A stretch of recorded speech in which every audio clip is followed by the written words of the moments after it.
Arizona, homeowner's best friend.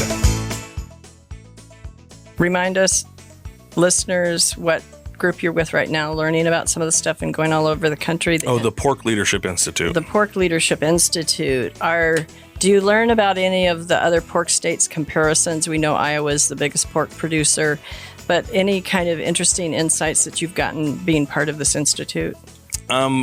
There's number one, there's a lot of pigs out there, and in states that you wouldn't even think about. Like California has, a very large pork population, and one of the gals who's on the PLI, it's a Pork Leadership Institute, abbreviated is, she's in charge of, I think it's one of the California colleges, and that's what they do. And her unit is raise pork, and it's really neat to see what she's doing in terms of raising pork, but also teaching kids about the commercial sector, and that's been really neat to see.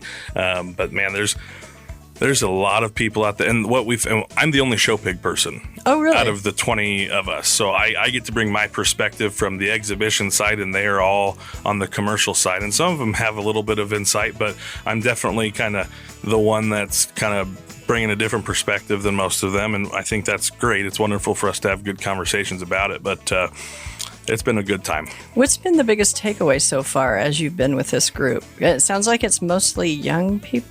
Or have the age grade? The age really doesn't matter. I just was Dinah Peebles, who's she kind of told me right after we had Kevin, she's like, "You're going to do this, and you need to apply for it." And I was like, "Okay, I'll do it." Well, I think I'm the second youngest person there. Everybody else is definitely older than me. But the biggest takeaway so far is just how important pork is to the population of the entire world. I mean, we play a big role across the country, whether it's China, India, wherever it is. It is very, very driven by pork, and we got to be able to have a safe pork supply. The biosecurity that you talked about, that the operation up north goes through, it's definitely nationwide, and the biosecurity that we have to have as a country now with the threat of African AFS, that's a very, very scary thing too. So learning about how we mitigate those risks and kind of be adaptable to those things has been huge.